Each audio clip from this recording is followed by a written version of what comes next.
It's very hard to turn down £40 million, especially in January. Does he need this move? I don't see what he would particularly gain from leaving. Can be detrimental to a season. He's going to have a lot for the football club, especially this season. Hello, and welcome to the Second Tier Podcast. I'm Ryan Dilks, and I'm joined by the Steven Gerrard to my Jurgen Klopp. It's Justin Peach. Good day to you, Ryan. Justin, how's your weekend been? Was it better than Ipswich Town's?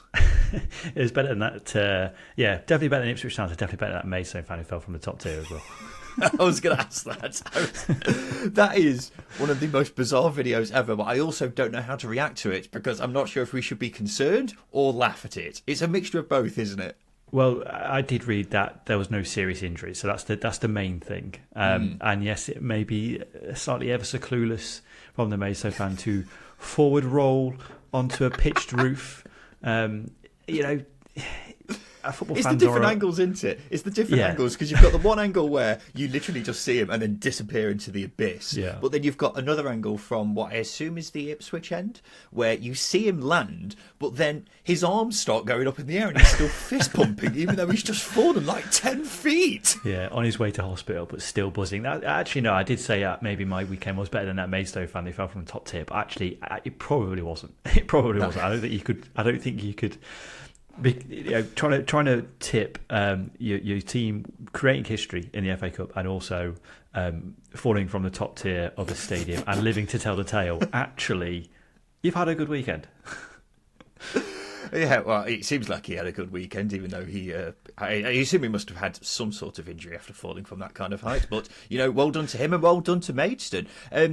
Great drama in the FA Cup this weekend, wasn't it? Some really, really massive, just entertaining games. Usually the FA Cup around this kind of time is a bit mixed, isn't it? But this weekend in particular has been absolutely cracking.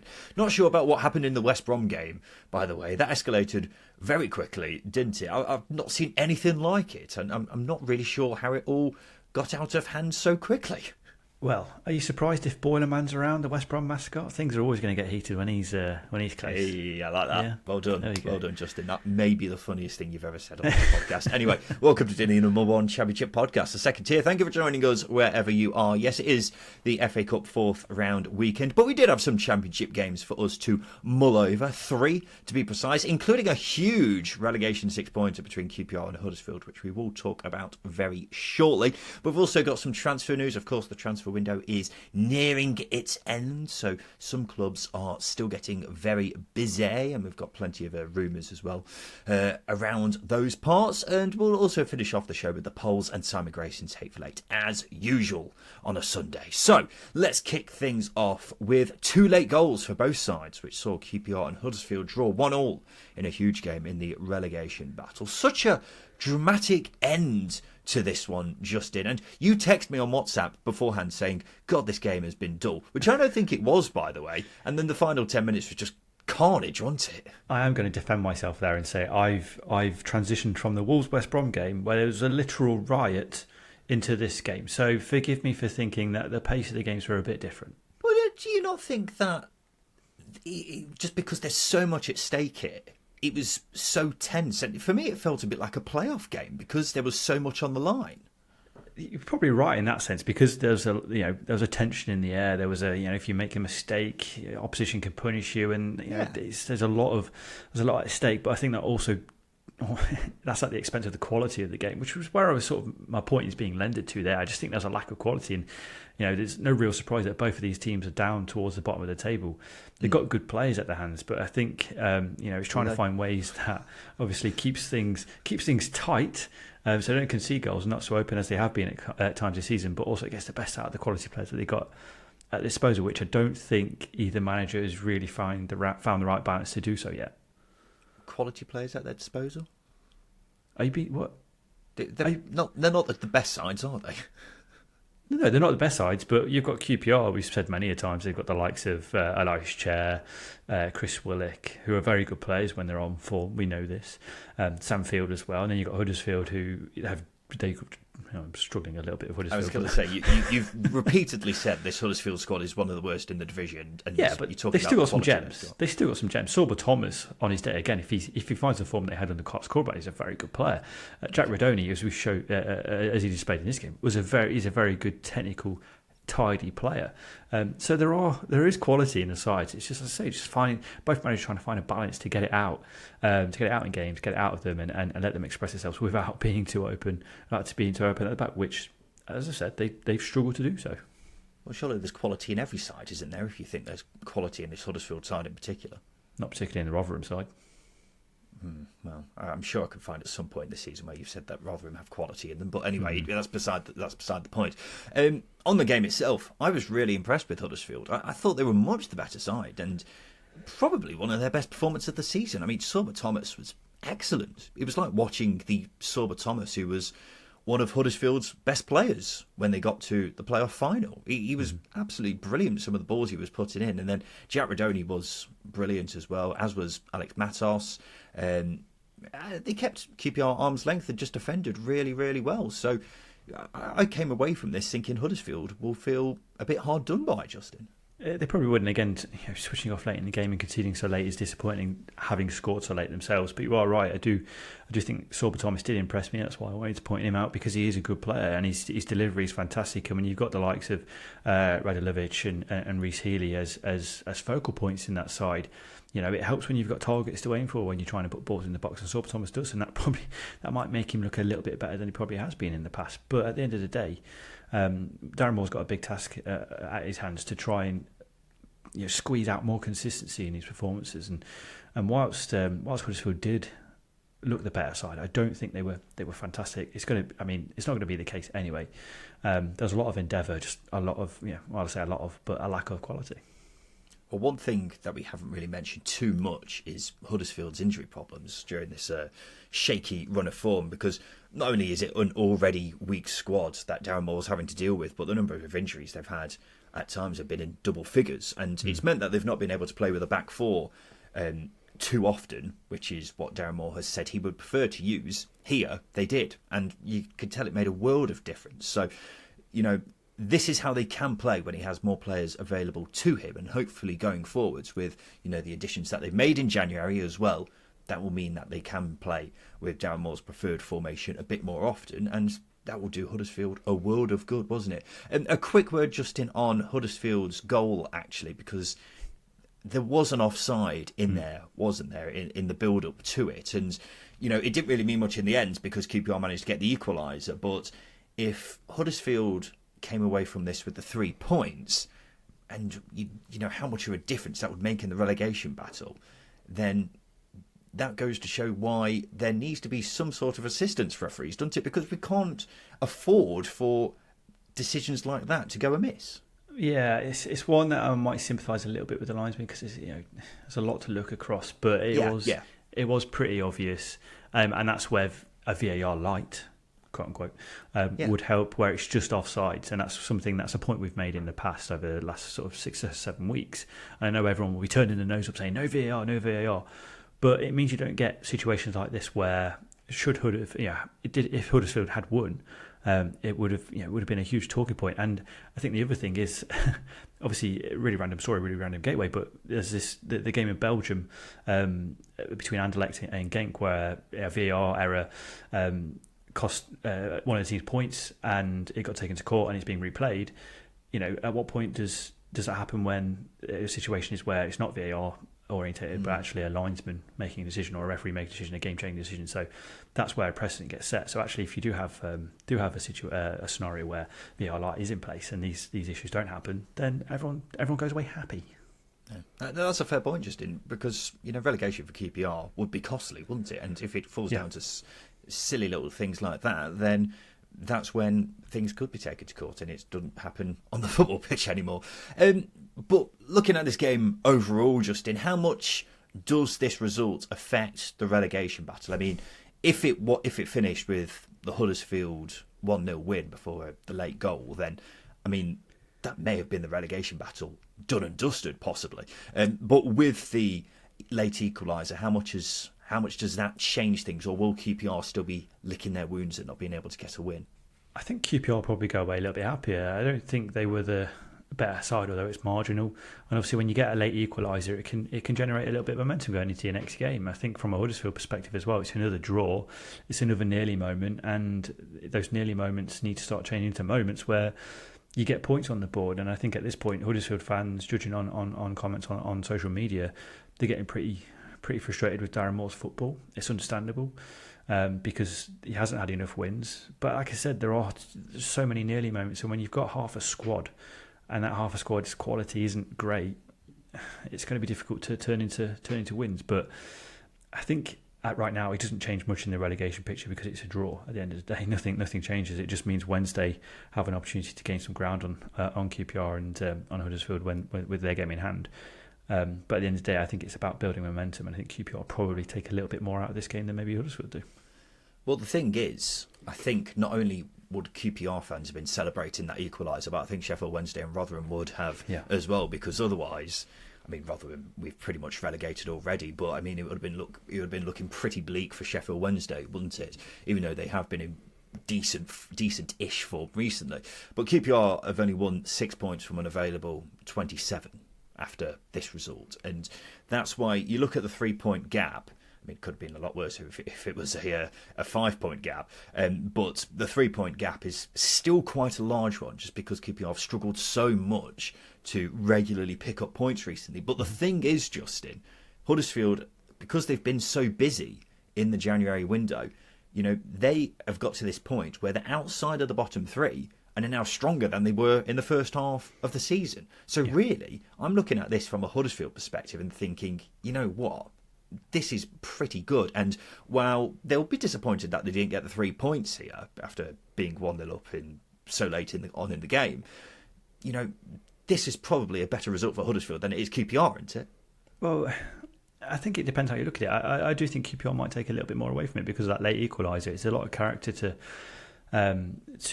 come back from conceding a late equaliser and then conceding a late goal and then scoring one yourself. It takes a lot to come back from that, especially when you've been down there for most of the season. So I think that's a big thing for Cifuentes that is looking like has been a fair bit of change over the last 2 games, especially. Is that it looks like there's a bit more of a steely attitude, and I think to put this game into context, as we mentioned already, there's a lot of tension. It was a must not lose for both sides really, because of the the points gap that would ensue from there. But yeah, I would probably disagree a little bit. I do think QPR will probably take a little bit more away from it than Huddersfield. But at the end of the day, a draw probably doesn't help either side because they both needed wins. Justin, they're at home against a fellow relegation candidate. Surely you'd be expecting to win that, wouldn't you? I mean, QPR have found winning at home a very, very difficult thing. So I think points it's home advantage. Yeah, but you can say it's home advantage, but QPR do not win games at home. They've not won many games at home. So it's always going to be difficult. You're going to probably be more confident going away from home than you are at Loftus Road, psychologically. So I think it's not going to matter too much whether it's at home or whether it's at home or, well, it's probably going to be worse if it's away from home than it is at home. Well, we talked about Huddersfield strengthening in the January window. QPR have done their bit of business as well. They've signed Swiss striker Michael Frey from Royal Antwerp on a permanent deal. The 29-year-old scored 24 goals in 39 games for them a couple of seasons ago, then had a loan spell at Schalke, which didn't work out. But an interesting move. Wasn't there a Swiss striker who played for Basel in the noughties called Frey? Yeah, it was Alex Frey. He was good. No, wasn't it Sebastian Frey? No, Sebastian Frey's a French goalkeeper. Alex Frey's a Swiss striker, and that was Frei. He scored quite a few. He scored quite a few goals in the Champions League, I recall. He was prolific. He was one of the players that I used to sign off at Manager quite often. Yeah. Well, I was wondering if it was him for a second. He'd be about 40. That is market true. QPR are batting in at the minute. Well, QPR have desperately needed a striker, haven't they? And, you know, his goal record has been a bit mixed over the years, but, you know, he has a goal record to talk about, doesn't he? Yeah, absolutely. And I think QPR are in a position where they needed to take a gamble. It's obviously pretty bold to let Andre Dizelle go, for example. But it's probably the right risk because, as I say, they need a striker. Sinclair Armstrong's been good this season, but he's still very raw and his finishing needs a bit of work. And when you're down there fighting against relegation, you need someone who's got a little bit more presence and a little bit more of a clinical touch. And if you can tap into that, spell where he scored 24 goals in 39 games a couple of seasons ago, the spell that earned Frey the chance to go to the Bundesliga with Schalke, then yeah, you've got a very good striker on your hands. Well, he's played for some big clubs. Lille, Fenerbahce, Schalke, Young Boys. The problem is he hasn't scored many goals for any of those clubs. And the teams he has scored for tend to be the ones with a smaller reputation, shall we say. So it's interesting. Big club.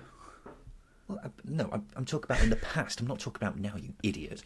But that's why it's going to be interesting to see what Frey we get in the Championship and how well he does, because it seems to be a bit of a feast or famine situation with him based on his goals record in the past. So that's why it's quite intriguing to see how this one goes. But nonetheless, let's move on to one of the other games in the Championship this weekend, Justin. And Sunderland ended a losing run of 3 games by beating Stoke 3-1, and a much needed victory for Mick Beale.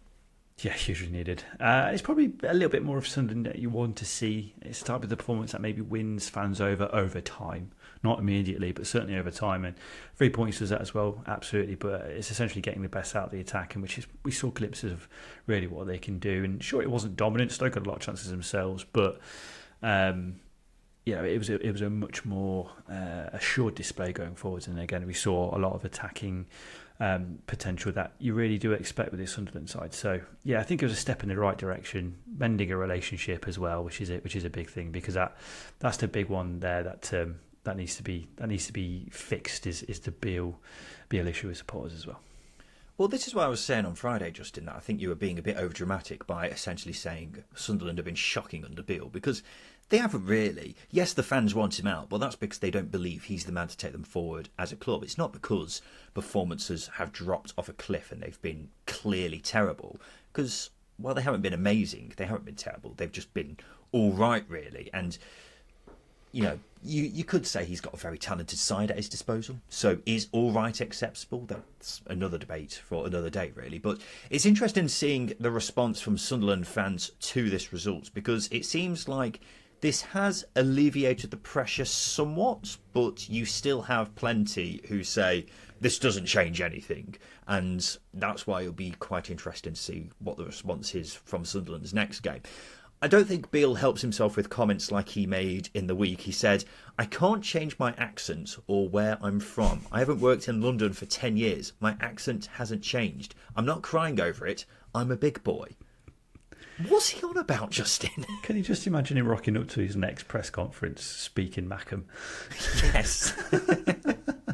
I'm sure that would go down well. Yeah, I think it would go down like a spot on a lift, wouldn't it? It would be horrendous. And I think probably the thing that makes it worse is the fact that the previous ownership, Charlie Method and Stuart Donald, they weren't close to being anywhere near or associated with the society side of things in Sunderland, the working class side of things. I think is the point I'm trying to make. So that might be lending into the thinking. But yeah, in terms of what he's on about, you've got no idea. It's not the way you want to win people over. You can't have a little bit of need, or I get that he's had a lot of sticks, so he's probably going to be a little bit defensive, but I disagree. I think the football hasn't been good enough. I do think it's been a huge drop off from the Tony Mowbray style, and results haven't been good enough either. So, yeah, winning supporters over is going to be a big point and a big thing for him. And he's not going to do that by complaining about his accent or where he's from. Well, that's it. I'm not sure where he's got the idea that Sunderland fans don't like him because he's Southern. It's just a very strange comment to make, and I'm not sure what he was aiming to achieve by making it. And the thing is as well, I don't think Sunderland fans wanting him out is a personal thing. I think it's more down to them simply believing he's not a good enough manager, and the anger from the fans is more directed at the board as opposed to him. But accusing the fans of not liking him because he's Southern and mocking them for overreacting to his appointments, that's a really good way for the fans, or to make the fans change their minds and also make it about them not liking him as a bloke either. So he's not handling it all very well, but hey, if it wins more games, then that's the best way to shut up the Boo Boys, isn't it? So that's something he's got to sort out. Another situation which doesn't seem to have been handled very well, not necessarily by Beale, but Sunderland as a club, is the future of Alex Pritchard. The club put out a statement on Saturday saying the midfielder has made himself unavailable for selection because he wants to leave the club. He's out of contract in the summer and has been linked with a reunion with old Mobes down at Birmingham, as well as a move abroad. What was your reaction to this, Justin? It's quite strange for a club to make a statement like this in the first place, isn't it? Yeah, it is actually. I think that's probably why my eyebrows were raised so highly. I think the timing of it is a bit strange as well. It's quite quickly before a game, but I guess Pritchard's probably made himself unavailable within that time period, a short time period before the game. But yeah, it's interesting. I just think it's interesting the fact that it's been so publicly handled, and I think that's probably maybe the club being a little bit defensive as they have been over the last, or maybe not as they have been, but they made some pretty rocky decisions. So they want to sort of dispel any outside idea of potential player discontent.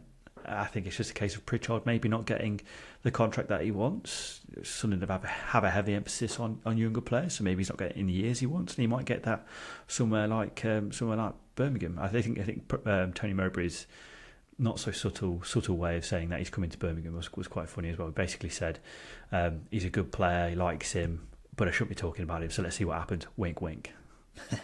Didn't say wink, wink, by the way, but I'm just imagining there was a little wink at the end of the sentence. I wish he did. That'd be fantastic. Well, reports do say the dispute between Sunderland and Pritchard is because of the length of the deal they're offering him, and apparently they're only willing to give him an extra year, and he understandably wants more. And it's a shame because he's been playing his best football in quite a long time at Sunderland, but he clearly sees an opportunity for that to continue under his old manager at Birmingham. It's also a chance for some longish-term certainty with a longer contract, so you can completely understand why he wants to go. It is just a shame, as I say, because before Sunderland, he hadn't really been playing too well for quite a while, has he? And now, Sunderland gave him a platform to be the player that he is, who's been coveted by a couple of other Championship sides, and now it's got to this where he's trying to force his way out. It's a shame, really. It's back-to-back losses for Stoke and Steven Schumacher now, Justin. 1 win in 5. It leaves them 19th, and sort of feels like this season is fizzling out into another bottom-half finish, doesn't it? And this would be the 6th bottom-half finish in a row for them if that does happen. So how do they escape this cycle, Justin? Or are they stuck in it for the rest of eternity? You're asking me how the Hadron Collider works. I've got no idea. I've got absolutely no idea. I think if I was going to be blunt, it's not going to be fixed overnight. So if you're reacting to big changes being made at managerial level, players coming in, you can't expect things to be a success over a season, especially if things have been so underwhelming and underperforming for years preceding this season. They've made huge changes in the summer behind the scenes. There's been a lot of movement recruitment-wise, a lot of players coming from overseas. It takes time for them to settle. It takes time for things to get ticking. It's natural. They also made the significant step to hire a manager who's booked a trend of the last few appointments in Steven Schumacher. He's a forward-thinking young coach, wants to put emphasis on player development and an attacking style and more controlling games, and we're seeing elements of that come through already. But I think you've got to allow him to really understand the club, change expectations at the club as well, and work with the players that he's got. Because, as I say, they had a real mishmash summer, and it's going to take time for these things to change. Well, they did have a very busy summer, didn't they? And we questioned whether it was actually a good window or not, which led to a fair bit of blowback by Stoke fans. But it's now looking like we were proved right, because some of the signings have done well. Both Kiernan and Luke McNally have been great, but they are only on loan. Walter Berger has been good as well, but he did cost over £4 million, so you'd expect him to be good. And the thing I kept joking about in the summer was how Stoke seemed to sign about 100 forwards, and yet the only teams to score fewer goals than them this season are the 3 sides in the bottom 3. And their top goal scorer is Andre Vidigal, who's only scored once since September. So that goes to show that things didn't go as well as maybe Stoke fans were expecting in the summer. And the transfer policy always felt a bit scattergunny, didn't it? Yeah. And that's one of the things that definitely needs to improve, maybe even the main thing that needs to improve in the summer. I'm also not sure whether Steven Schumacher is the man to turn this around. I did raise those concerns when this move happened, because I just think it's a huge job in his hands, and it may be too big of a job. Maybe a bit harsh. I think Justin, look at the managers they've had before. They've all struggled as well. Why is Steven Schumacher going to be any different? Because, like I was saying, I think they booked a trend of the type of manager they brought in. They've brought in pragmatic, defensive-minded, safety-first coaches. Alex Neil, Gary Rowett, Nathan Jones sort of sits in between, Michael O'Neill as well. They're not the type of manager that Steven Schumacher is. And like I said, it's a young, ambitious manager who's kind of want to push and push and push, get more out of his players and get more out of the attacking quality in the squad. I think, again, we saw it in this game. Defensively, they were not the best, but they created a lot of chances. They created a lot of moments that they didn't take. And I think if it was another day where the team was clicking and they were confident, they probably would have taken those chances. So I do think, whilst I'm not going to say Steven Schumacher is the man to turn it around, because we've seen many examples of it not working in the past, so it's quite hard to convince yourself that it's going to be the case. I think it's quite hard for me to make an argument that he's not going to be the man to turn it around for those reasons as well. I think it's a big job at Stoke. Experienced managers have struggled. They've got a young coach here now who's different from the rest. So let's see what he can do. It's only been a few games so far. Yeah, that's a fair point. That's a completely fair point, Justin. Let's have a quick break. After that, we'll talk about Millwall's draw with Preston and move on to some of the transfer bits and pieces which have happened over the past few days. Welcome back to the Second Tier podcast, and it's now time for us to check out how our second tier multiple with SBK got on, which included our game of the week as well as Justin and I's 2 picks from Friday's show. And we went for Sunderland to beat Stoke, as well as QPR v Huddersfield to be a draw. But which one let us down? It was Justin's selection of Millwall to beat Preston. So Justin has let us down this week. Close, but no cigar for us. But we'll be back again with another multiple in this coming Friday's preview show with SBK. And hopefully we'll have a bit more luck than Justin. But let's talk about that game which Justin cocked up on. And it's Millwall 1, Preston 1. Fucking hell, lads, there's only 3 games this week, and at least make this sort of interesting. Justin, now seems as good a time as any to review Joe Edwards as starters Millwall manager, because I don't really have much to say about this game. He's had 15 games in charge, won 4, drawn 4, lost 7. Now, that doesn't sound great without context, but do you think we're seeing progress in these first 15 games? I think to give you something, before I get onto that, to give you something interesting about the game, is Ian Fleming, I think, has scored 30% of his goals for Millwall against Preston. Yeah, I did see that. That's a pretty good stat. But now, moving on to Joe Edwards, I think so. I think we are seeing progress. There's a lot of transition to go. I mean, I was just alluding before the break to about Stoke and their transition of managers. Millwall have had the same. Neil Harris, Gary Rowett, managers like that. It's very difficult to get them out of not a rut, but a position where the style of football was very sticky. It's very hard to, it's dodgy. It's very hard to get out of. And I think Joe Edwards is slowly ironing it out. There's a lot more intensity in games, which is ideal. We saw it in this game, especially first 5-10 minutes. Millwall came out of the blocks, raced out of the blocks. Preston couldn't really handle them, and they got a goal. They got their rewards in the first 5 minutes. It's a big push. It's a big step up. Dropped off naturally, but I think, as I say, especially when you're playing a high intensity, it's not only about tactically, but it's also about fitness as well. Those things aren't going to improve over 15 games. It's going to be time. It's going to be a pre-season as well, like Steven Schumacher at Stoke. So there are some similarities there. But yeah, for me, I am seeing progress. I'm a lot more reassured now that I've had a sample of games to really look at Joe Edwards one, because obviously I was a bit sceptical beforehand before he got appointed. But I'm a lot more content now as to the direction they're going in. Yeah. Well, we haven't seen a lot of evidence so far to suggest he's going to be a success at Millwall. I mean, they were playing pretty poorly under Gary Rowett this season and have improved somewhat since Edwards has come in, but it's not been drastic by any means.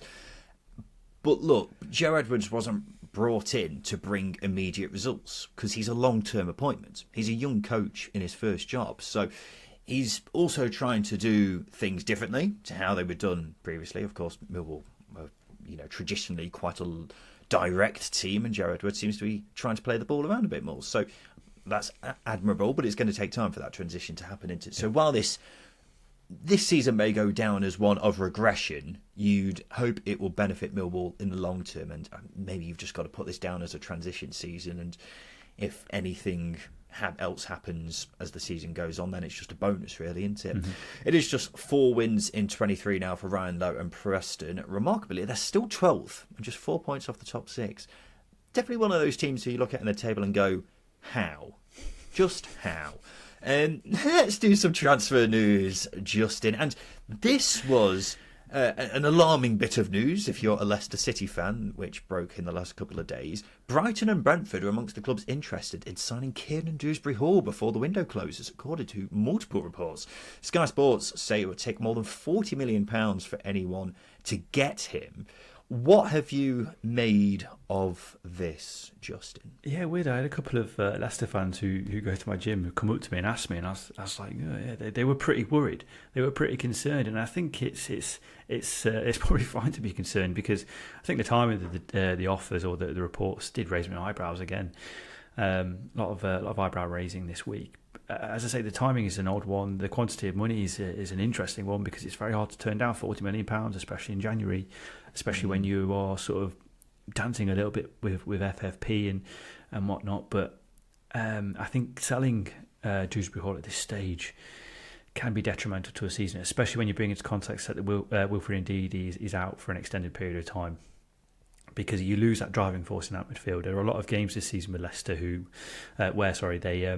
they struggle to get out of first or second gear. The players that get them out of that gear and into third gear is Dewsbury-Hall and Ndidi. So not having them for a long period of time is going to be so impactful to their performances and therefore results. And again, goal contributions, 18 goal contributions this season from Dewsbury-Hall, best player in the league by a million miles. Selling your best player and the best player in the league in January can potentially have the impact of slowing things down in terms of your trajectory of promotion. Well, that's why I'll start off by saying I'll be extremely surprised if Kiernan Dewsbury-Hall isn't still a Leicester player this time next week. Because the likelihood of, A, someone paying this much money so late in the window seems unlikely to me, and B, because Leicester will probably want even more as the window gets closer to it closing. So, of course, it'll be a gigantic blow for Leicester if he does go, because he's by far the most influential player and probably the best player in the Championship. I also think, though, from a Dewsbury-Hall perspective, you're almost certainly going to be in the Premier League next season. So does he need this move? He's playing for his local club. He's been with Leicester since he was 8. He's settled there. I don't see what he would particularly gain from leaving, because also when they're in the Premier League next season, Leicester will be good. They won't be fighting relegation. I'm pretty certain that will be the case. So I think he should stay put. I don't think it makes a dramatic amount of sense for him to move. Of course, Brighton, great club, very well run. So there are obvious advantages to moving there, but I don't think it's so dramatically obvious that Dewsbury-Hall will be, urging Leicester to accept the bid, if you see what I mean. Can I throw in a devil's advocate grenade into your pit? So we've got the Euros coming up. Big time for a lot of English-based players wanting to get into the sight of Gareth Southgate. Kiernan Dewsbury-Hall is 25. He's been at Leicester for a very long time, and for me, he's going to have a lot for the football club, especially this season. And professionally, you get to a point where you think my next step is really important in my career. Do I need to be playing? If I've got a chance to get into the Euro squad, and I do think he does. I think he's got so much quality, and if he's in a team like a Brighton, for example, that's going to put him on the radar of Gareth Southgate, because he's so good. Whether or not an uncapped player gets called up, I don't know. But if he can have a good end to the season in the Premier League, then maybe that might happen. So that might be in Dewsbury-Hall's thinking here, is that potentially could be on the plane to where are the Euros? For God's sake, you're doing so well. It is a fair point, Justin. It is a fair point. The Euros are in Germany, by the way. Okay. And it's not something I had really considered. However, I imagine while Dewsbury-Hall would be quite attracted to the idea of being involved in the England setup for the Euros, maybe he may look at it and think that's a bit of a long shot. So is it worth throwing away all the good things he's got at Leicester to gamble on the small chance that he will get in the Euro squad?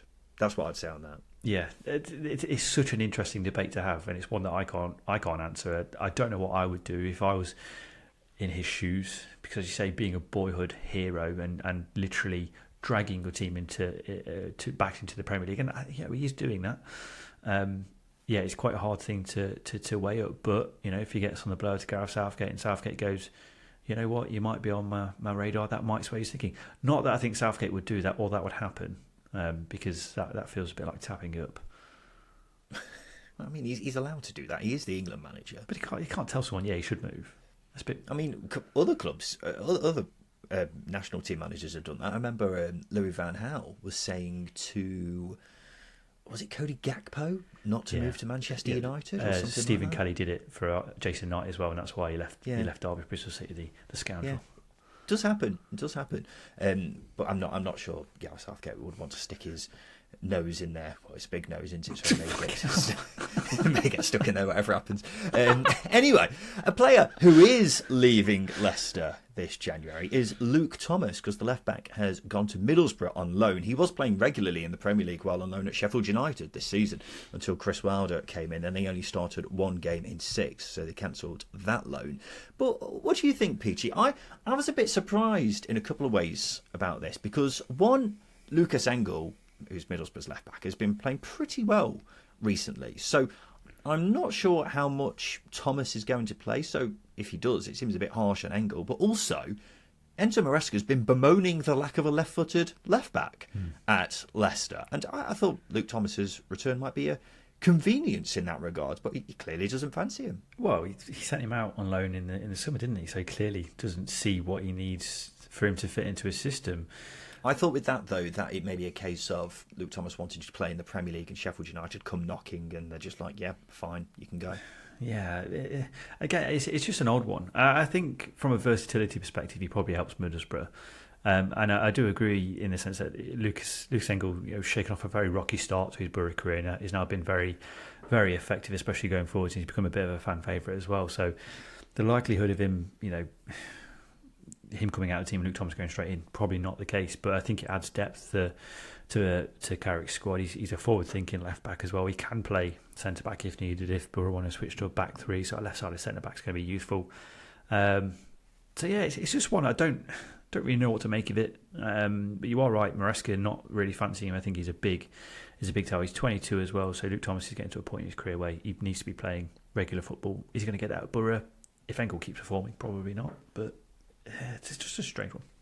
Yeah, he is a good player though. I wonder if this might be an audition for him to move permanently, because it sounds as if he's not in Maresca's plans.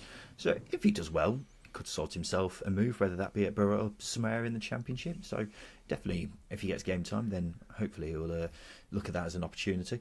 And the final bit of transfer news we'll touch on, Justin, is the East Anglian Daily Times saying Ipswich are targeting AFC Wimbledon striker Ali El Hamadi.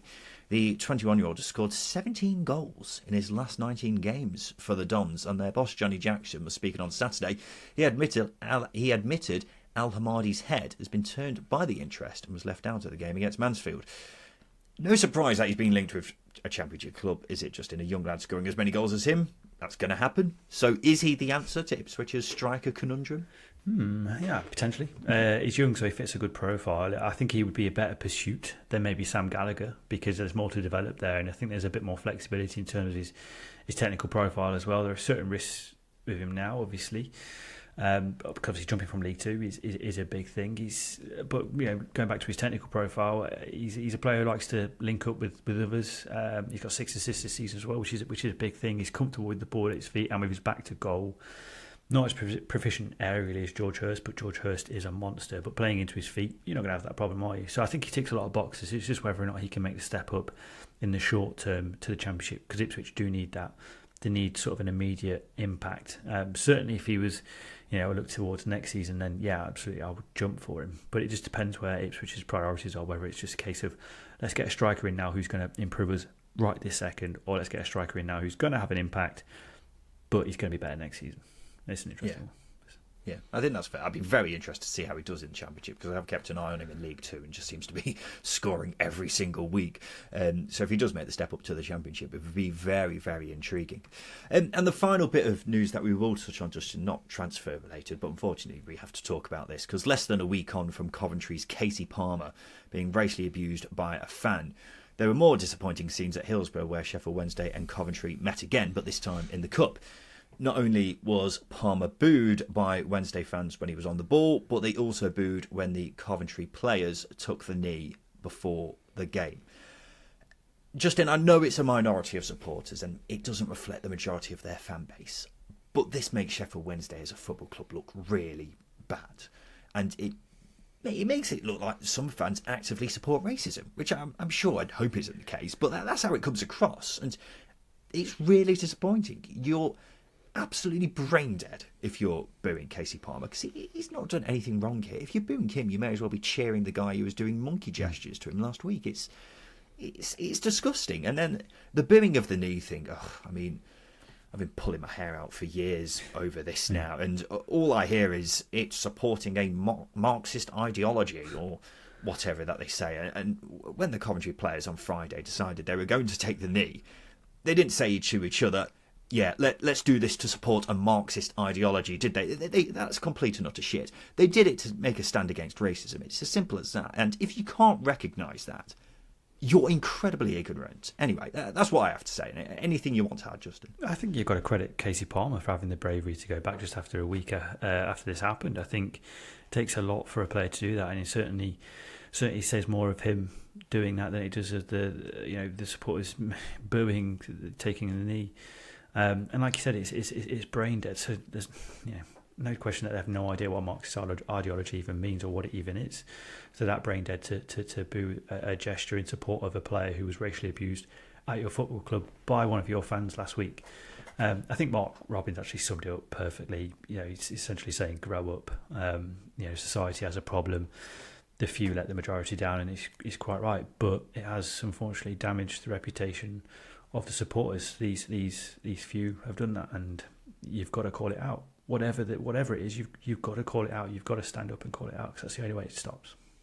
In more cheerful news, there was a Sheffield Wednesday fan. Have you seen the video of this? Yeah, the young Sheffield Wednesday fan who gave Casey Palmer a present after the game, which I thought was really, really nice. That's content I like to see on social media. Don't get much good content on X nowadays, but that was nice. And in other cheerful news from a Coventry perspective, what a goal by Victor Torp, their new midfielder. There was a lot of excitement around that signing, but that was an absolute belter, wasn't it? So that was hopefully a taste of what's to come there. Justin, let's do the polls. This is the part of the show where we give the listeners 3 questions on Twitter, because we want to get their thoughts on everything to do with the Championship. So the first question we asked was this. After the draw between QPR and Huddersfield, who's staying up?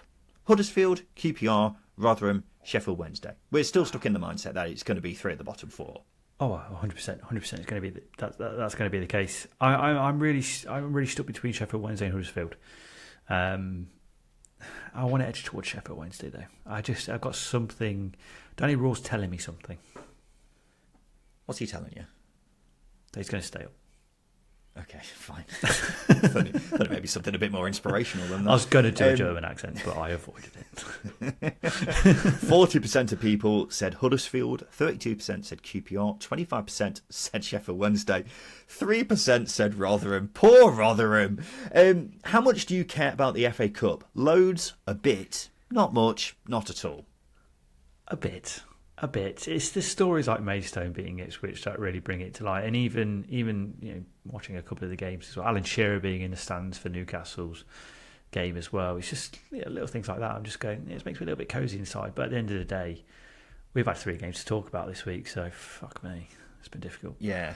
It is difficult for a Championship podcast, isn't it? But I tell you what, this is probably the most FA Cup action I've watched in a weekend in a long time, true. Because there's just been quite a lot happening. It helps when the broadcasters get the right games on, because if Maidstone v Ipswich wasn't on telly, then bloody hell. But they get it wrong as well, because it was no disrespect to these sides. Bournemouth Swansea. Actually, I don't think it was on TV. I think I watched it on Welsh TV.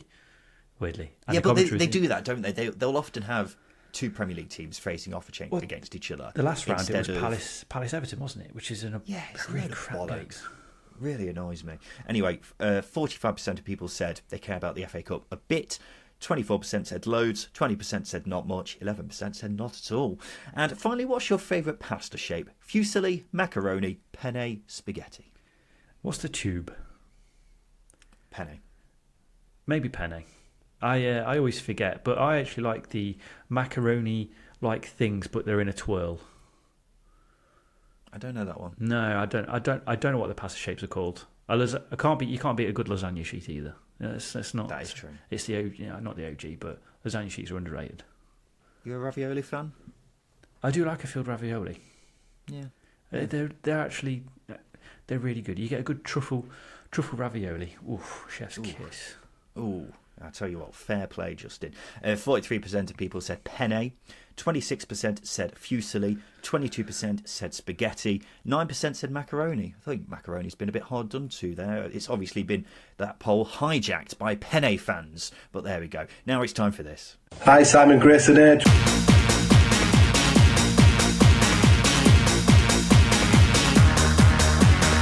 Yeah, it's time for Simon Grayson's Hateful 8. So Justin is going to ask me to name 8 of a certain subject. All I've got to do is name all 8. So, for example, if he were to name Steve Bruce's last 8 clubs, and I would say Villa, that's 1 down, Newcastle, another down. But if I were to then say Weymouth, I would lose a life. All I need to do is give all 8 answers without losing all of my lives. And you can get involved in the fun by sending in your Hateful 8s for either Justin and I to answer. Send them into secondtierpod@gmail.com, and you will get a shout out the next time we do a Hateful 8. Alternatively, just play along at home and let us know how many you get. Justin, who is this Hateful 8 from?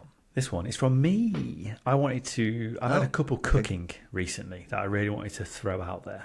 So I've been selfish and throw them at me, big boy. Yeah, the listeners will get their shout outs, but I've had a couple that I've got cooking and I want to get them out. So I want you to name for me the last 8 foreign managers to be sacked or leave their clubs.